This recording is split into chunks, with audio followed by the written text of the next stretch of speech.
Do you remember the moment you realized that the world had changed? Let me tell you a quick little story that has nothing and everything to do with the future of our world and how you fit into it. In 1917, the United States faced a huge problem. They were working hard to compete in the industrialized economy, and there was a shortage. Not a shortage of oil or coal or other natural resources, a shortage of people, specifically obedient factory workers. The solution to this economic dilemma? It was an experiment of sorts. It hadn't been done before, until someone thought of it. Mandatory public school. Unfortunately, the initial purpose of the United States public school system was not to inspire children or generate scholars. And it wasn't created for dreamers, people who color outside the lines, break the rules, and challenge the status quo. The public school system of the early 1900s was invented to create a nation full of adults who would obediently do their jobs in the factory assembly lines. Teaching kids to sit in straight rows and scheduling the entire day with the ringing of bells wasn't by chance. Punishing those who didn't conform was purposeful. These were the skills they would need to join the labor force. Intentional or not, this early method of turning dreamers into workers was an investment in the nation's economic future. And it worked. This then led to several generations of productive, fully employed workers. But it isn't working anymore. Why? Our economy has changed. We don't live in an industrialized economy anymore.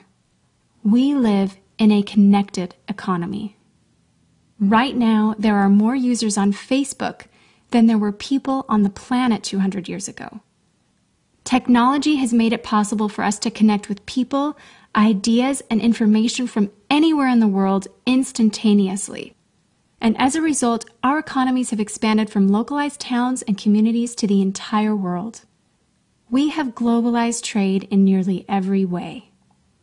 In the past, the obedient, do-what-you're-told without question people were rewarded for working hard and putting their dreams aside in order to toe the line.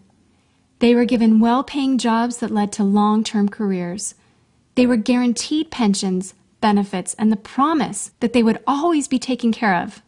And they were. But that promise is gone for most of us today. Even if you have a white-collar job, the majority of white-collar workers are still working in a factory. Instead of operating a sewing machine or welding a widget, they now push pencils, type on keyboards, or process paperwork. It's still factory work because the entire focus of the day is spent on increasing productivity, which leaves little room for creativity, spontaneity, or individuality. The educated, hard-working masses are still doing what they're told, but they're no longer getting what they deserve. Even if you do everything you are told to do today, graduate from high school, go to college, get a degree, work hard in whatever job you can find, if you're lucky enough to find one, you're not guaranteed anything. Companies are being forced to change or die right now. Layoffs happen much more often than job openings appear, and the highest paying jobs are disappearing or heading overseas at an alarming rate. If you have a job where your boss tells you exactly what to do, he or she will always find someone cheaper than you to do it. Did you know that the average length of a job today is about 4.5 years? Contrast that to the 1960s when it was 40 years. The connected economy rewards a different group of people.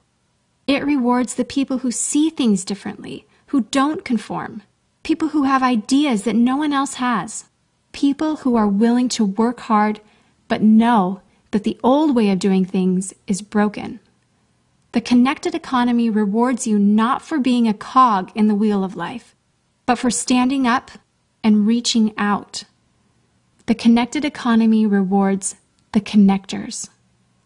Whether it's connecting a person to a person, a business to a business to a product, or a product to a person, those who learn how to connect are the ones who will survive and excel in the connected economy. That is how the world has changed. It's not about to change. it already has. Things are different now, and they're not going back to the way they used to be. Look at Facebook. What's their product? It's you. Your network, your information, your ideas, they all have value. Does Facebook pay you for the money they make selling your information to advertisers? No. But we still use it because we have an innate desire to connect with people. In fact, neuroscientists have found that we are actually hardwired to connect with each other. Some people know how to leverage this innate ability in today's economy, but most don't. And because they don't know how to do it, most of them are paralyzed with fear, resisting the shift, despite clear indications telling them it's time to change.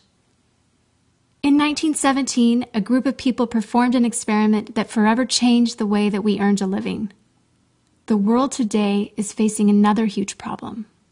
We're facing a shortage of our own. Not a shortage of factory workers or consumers.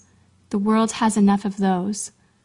We have a shortage today of dreamers and connectors. And so, we're holding our own little experiment. And you happen to be the subject of it. This 8-minute presentation was specifically designed to seek out and find the connectors around us. Those who recognize that we are on the brink of the next economic revolution, who are ready to thrive in the connected economy, and who are searching for the best way to do it. The internet and technology are rapidly changing the way that we do everything today, including how we make a living.